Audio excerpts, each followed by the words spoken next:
वरिष्ठ कांग्रेसी नेता और पूर्व केंद्रीय मंत्री सलमान खुर्शीद ने भाजपा नेताओं की तुलना उन गिद्धों से कर दी है जो मांस देखकर उस पर टूट पड़ते हैं।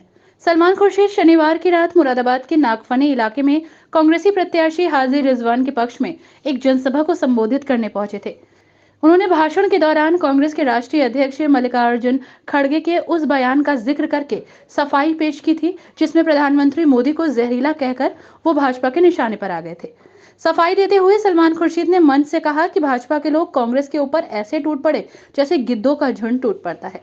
यही नहीं, उन्होंने प्रधानमंत्री मोदी का नाम लेकर कहा कि वो भारत को विश्व गुरु बनाने की बात करते हैं, लेकिन सही मायने में क्या कर रहे हैं देश के लोग सब जानते हैं। कि हम दुनिया में जाकर कहते हैं कि हम विश्व गुरु बनेंगे।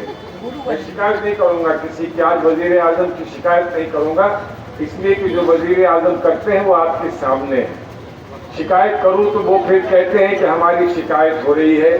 खड़गे जी ने उनके बारे में कुछ सच्चाई कह दी तो उस सच्चाई को लेकर उन्होंने सोनिया गांधी जी पर प्रहार कर दिया, उन्होंने राहुल गांधी जी पर प्रहार कर दिया, पूरी कांग्रेस पार्टी पर प्रहार कर दिया।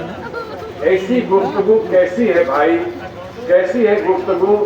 क्या है बात जो शायर कह चुका है, गालिब कह चुके हैं कि क्या बात है कि हर चीज में आप तुमको तू कहता है।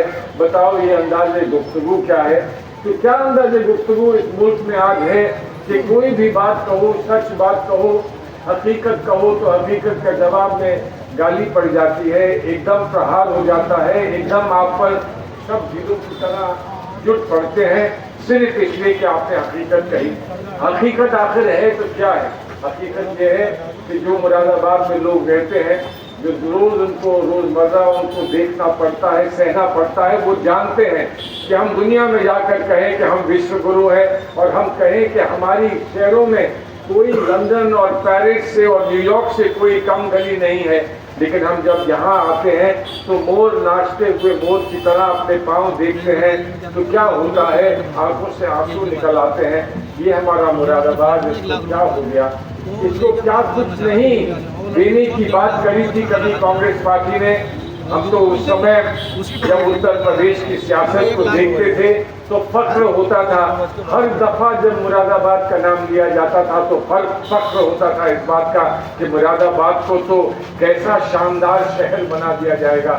और आज मुरादाबाद का ये हाल कर दिया है कि सड़कें खोद कर डाल दी हैं और जहाँ पर 6 इंच और 1 फुट का सीवर होना चाहिए वहाँ 5-5, 4-4 इंच के पाइप डल रहे हैं। जहाँ पर आपको और घरों को खुशहाल बनाना और कुशादा बनाने की जरूरत थी, वहाँ घरों पर टैक्स लगाकर मजबूर कर रहे हैं कि लोग घर छोड़ दें। और फिर मुझे तो ताज्जुब हुआ जब मुझे बताया गया कि हजारों लाख यहाँ से कारीगर मुरादाबाद छोड़कर नेपाल चले गए हैं, बांग्लादेश चले गए हैं। अरे हम तो बांग्लादेश और नेपाल को दिखाना चाह रहे थे कि हिंदुस्तान आओ और हिंदुस्तान में देखो हमने क्या कुछ नहीं कर दिखाया।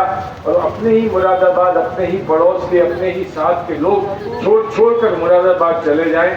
जो मुरादाबाद छोड़ कर गया है वो अपने घर को छोड़ कर गया है, और घर किस मजबूरी में कोई छोड़ता है आप इसका अंदाजा लगा सकते हैं। मजबूरी में छोड़कर कोई घर गया है और तुम रोज हमें किस्से सुनाते हो घर वापसी की। अभी मुझसे एक प्रेस वाले ने पूछा कि भारतीय जनता पार्टी के किसी शख्स ने ये कहा कि हम तो चाहते हैं कि सभी वो लोग जो हमसे अलग हो गए हैं वो घर वापसी करें और हमारे घर वापस लौट कर आएं। तो मैंने ये कहा कि ये पैगाम मुझे मत दीजिए, ये पैगाम इन लोगों